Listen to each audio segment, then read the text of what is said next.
வணக்கம். நான் உங்கள் ஜெயா. இன்றைக்கி நம்ம இந்த வீடியோவில் ஜான் ட்ரைடன் எழுதின ஆப்சலம் அண்ட் அச்சிட்டோஃபெல் இந்த போமுடைய சம்மரியை பார்க்கலாம் வாங்க.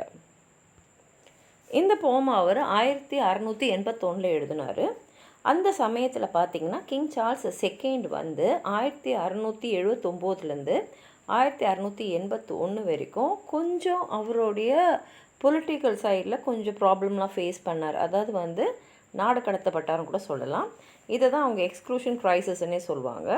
அப்போ அந்த ராஜாவுக்கு எதிராக இருந்த பார்லிமெண்ட்டில் இருந்தவங்களாம் என்ன பண்ணாங்கன்னா, அவருடைய பிரதரான ஜேம்ஸ் வந்து அவருக்கு அடுத்தபடியாக ராஜாவாகிடக்கூடாது, ஏன்னா அவர் வந்து ரோமன் கேத்தலிக் அப்படின்ற ஒரு எண்ணத்தில் அவங்கெல்லாம் ஒரு கிளர்ச்சி பண்ணிகிட்டு இருந்தாங்க. இது வந்து ஒரு சட்டாயரிக் போயம், நரேட்டிவ், யாரோ ஒருத்தவங்க நம்மக்கிட்ட பேசுகிற மாதிரி தான் இருக்கும். இந்த சூழ்நிலையை சொல்கிறதுக்கு அவர் என்ன பண்ணியிருக்காருனா, பைபிள்லேருந்து ஒரு இதே மாதிரியாக இருக்கிற ஒரு கதையை எடுத்து அந்த கதையை வந்து கவிதையை எழுதுகிற மாதிரி தான் எழுதியிருக்காரு. இது வந்து எப்படின்னா, அந்த ராஜாவுக்கு எதிராக வந்து கிளர்ச்சி செஞ்சவங்கள வந்து இவர் வந்து தாக்குற மாதிரி தான் எழுதியிருக்காரு. இதுலேருந்தே ட்ரைடன் வந்து அந்த ராஜா கிட்ட எவ்வளோ விசுவாசமாக இருந்தார் நமக்கு புரியுது. ஜான் ட்ரைடன் பிறந்தது வந்து 1631. அவர் பிறந்தது இங்கிலாண்டில் நார்த்தம்ஷயர்ன்ற இடத்துல தான். 1659 அவரோட முதல் கவிதை எழுதினார். அப்போ ஆலிவர் கிராம்வெல் இறந்ததுக்காக அவர் எழுதினார். அதுக்கப்புறம் சார்ல்ஸ் செகண்ட் வந்து அவர் வந்து திருப்பி வந்து அவருக்கு மணிமகுடம் சூட்டினும் போது அவர் 2 கவிதையை எழுதினார். ஒன்று வந்து ஆஸ்ட்ரியோ ரிடெக்ஸ், இன்னொன்று வந்து டு ஹிஸ் சீக்ரெட் மெஜஸ்ட்ரி. அவருடைய முக்கியமான படைப்புகள் பார்த்திங்கன்னா secret love or the maiden queen, the conquest of Granada, marriage a la mode, all for love, of dramatic poesy, the hind and the panther. அவரை வந்து போயட் லாயர்ட்டாக இங்கிலாண்டில் 1668 வந்து அவருக்கு பதவி கொடுத்தாங்க. அதில் அவர் 1689 வரைக்கும் இருந்திருக்கணும்.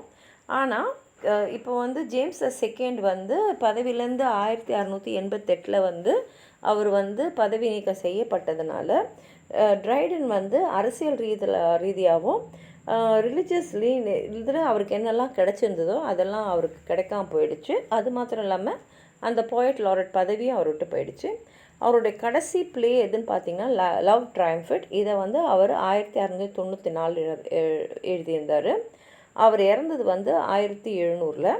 அவரை வந்து இந்த போயட்ஸ் கார்னர், அது வெஸ்ட்மினிஸ்டர் ஆபேயில் இருக்குல்லையே, அந்த கார்னரில் தான் அவர் வந்து புதைச்சிருக்காங்க. இன்னமும் அவர் கலர் அங்கே இருக்குது. இப்போ ஆப்சலம் அச்சிட்டோஃபெல் வந்து மேலோட்டமாக பார்த்தா ஒரு பைபிள்லேருந்து ஒரு கதையை சொல்கிற மாதிரி தான் இருக்கும். என்னென்னா, டேவிட் இவர் வந்து இஸ்ரேல் ஆண்ட ஒரு ராஜா. அவருக்கு நிறைய மகன்கள், ஏன்னா அவருக்கு நிறைய மனைவிகள், அது மாத்திரம் இல்லாமல் காங்கிபைன்ஸ் அவங்களும் இருந்தாங்க. அவ்வளோ மகன்களையும் அவர் யார் மேலே ரொம்ப பாசமாக இருந்தாருன்னா அப்சலன்ற ஒரு மகன்கிட்ட தான் அவர் ரொம்ப பாசமாக இருந்தார்.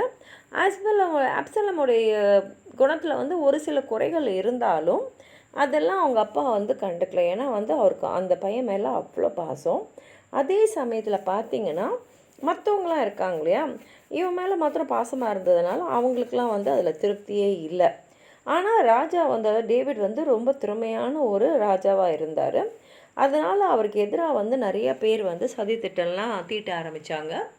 அதே அந்த மாதிரி சதித்திட்டம் தீட்டுறவங்கள அச்சிட்டோஃபெல்னு ஒருத்தர், அவரும் வந்து நிறையா வந்து அவருக்கு எதிராக செய்கிறாரு மறைமுகமாக. ஆரம்ப காலத்தில் பார்த்திங்கன்னா ராஜசேவை செய்கிற மாதிரி தான் இருந்தது. ஆனால் போக போக அவருக்கு வந்து அந்த ஆம்பிஷன்றது நிறைய ஆயிடுச்சு. ரொம்ப கரப்டடும் ஆகிட்டார். அவர் வந்து மக்கள் மத்தியில் வந்து ஒரு கலவரத்தை உண்டு பண்ணுறதுலே இருந்தார், அவருடைய சுய லாபத்துக்காக. அந்த லெவலில் மாத்திரம் இல்லாமல் அவர் அப்சலமே வந்து ராஜாவுக்கு எதிராக திருப்ப பார்த்தாரு. ஏன்னா வந்து அப்சலம் அப்போ ரொம்ப சின்ன பையனாக இருந்ததுனால அவருக்கு வந்து எதுவுமே அவ்வளோவா வந்து புரிஞ்சுக்கிற தன்மையில் இல்லை. ஆனால் அவர் வந்து எப்படியாவது ராஜாவுக்கு எதிராக திருப்பினுன்றதுல முழு முயற்சியோடு இருந்தார். அவர்கிட்ட வந்து நீ தான் அடுத்த ராஜாவாக இருக்கணும் அப்படின்ற மாதிரிலாம் அவரை வந்து ஒரு மாதிரி உள்ளுக்குள்ளே வந்து உணர்வை ஏற்படுத்திகிட்டே இருந்தார். அப்சலம் வந்து திருப்தியால், ஏன்னா அவங்க அப்பா வந்து சிறந்த ஆட்சியாளர்னு அவருக்கு தெரியும். ஆனால் போக போக போக அவர் மனசில் வந்து இல்லை, நீ வந்து அப்பாவுக்கு அடுத்த ஆட்சியில் வர வேண்டிய முறைப்படியாக இல்லை, நீ ஒரு இல்லிஜிட்டிமேட் ஸ்டேட்டஸில் இருக்க, ஆனால் நீ நினச்சா நீ ராஜாவெல்லாம், மக்களுக்கெல்லாம் உனக்கு ரொம்ப பிடிச்சிருக்கு அப்படின்லாம் வந்து அவர் வந்து திருப்பி விட்டுருந்தாங்க. இதே மாதிரி பண்ணி பண்ணி பண்ணி அவர் நினச்ச மாதிரி அப்சலம் வந்து அவங்க அப்பாவுக்கு எதிராகவே அவருடைய எதிரிகளோடு சேர்ந்து எதிரியாக போக ஆரம்பிச்சிட்டாரு. ஆனால் அது எப்படி எதிரின்னா, நேரடியாக எதிரியாக இல்லாமல் அப்பாவோட எதிரிகள்லாம் நான் சமாளிக்கணும், நான் அதுக்கு வந்து நான் பண்ண போகிறேன் அப்படின்னு போயிட்டு அதன் மூலமாக ராஜாவே வந்து எனக்கு அடுத்த வாரிசு அப்சலம் தான் சொல்கிற அளவுக்கு கொண்டு வரதுக்கான ஏற்பாடெல்லாம் பண்ணியிருந்தார். இப்போ இதெல்லாம் அவர் எழுதும் போது ஒருத்தர் வந்து நம்மக்கிட்ட பேசுகிற மாதிரி தான் இந்த கவிதையை எழுதியிருக்காரு. அவர் வந்து ராஜாக்கு எதிராக இருக்கிறவங்களெல்லாம் வந்து கிண்டலும் கேலியும் பண்ணுற மாதிரி தான் எழுதியிருக்காரு. ஏன்னா இப்போ அப்சலம் வந்து மக்கள் அவர் பக்கம் வந்து இழுக்கிறதுக்காக என்னெல்லாம் செய்யணுமோ செஞ்சுட்டுருக்காரு. அதே சமயத்தில் ராஜா டேவிடோடு சேர்ந்து ஒரு சில பேர் இருந்தாங்க இல்லையா, அவங்களெல்லாம் வந்து இவர் பாராட்டுறாரு. இந்த கவிதையை வந்து நம்மக்கிட்ட பேசுகிறவர் வந்து பாராட்டுறாரு.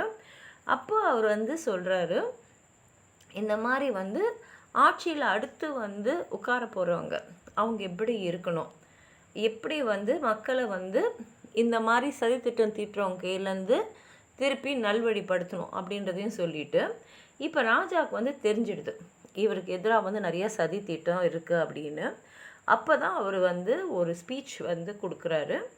அந்த ஸ்பீச் மூலமாக எதிரிங்களையும் அவங்க இடத்துல வைக்கிற மாதிரியும், நான் தான் வந்து உங்களுடைய ராஜான்னு சொல்கிற மாதிரியும் தான் இந்த அவருடைய பேச்சு வந்து இருக்கும். இந்த கவிதை எப்படி முடியுதுன்னா, அந்த ராஜா டேவிட் வந்து பேசுகிறதோடு நிறுத்திடுது. அங்கே வந்து அவர் சொல்கிறார், இந்த மாதிரி கடவுள் வந்து என் பக்கம் இருக்கார், கடவுளில் தான் நான் ராஜாவாக இருக்கேன் அப்படின்னு, கடவுளுடைய பிரதிநிதி நான் அப்படின்னு சொல்கிற மாதிரி வச்சு அவருடைய எதிரிகள் எல்லாரையும் வந்து அதுக்கப்புறம் வந்து எதிர்த்து கிளர்ச்சி செய்ய முடியாத அளவுக்கு செய்கிற மாதிரி இந்த கவிதையை அவர் முடிச்சிருக்காரு. உங்களுக்கு எதாவது சொல்லணும்னு நினச்சிங்கன்னா கீழே கமெண்ட் பாக்ஸில் எழுதுங்க. இந்த வீடியோவை லைக் பண்ணுங்கள், உங்கள் ஃப்ரெண்ட்ஸோடு ஷேர் பண்ணுங்கள். சப்ஸ்கிரைப் பண்ணாதவங்களாம் ப்ளீஸ் சப்ஸ்கிரைப் பண்ணி சப்போர்ட் பண்ணுங்கள். நன்றி.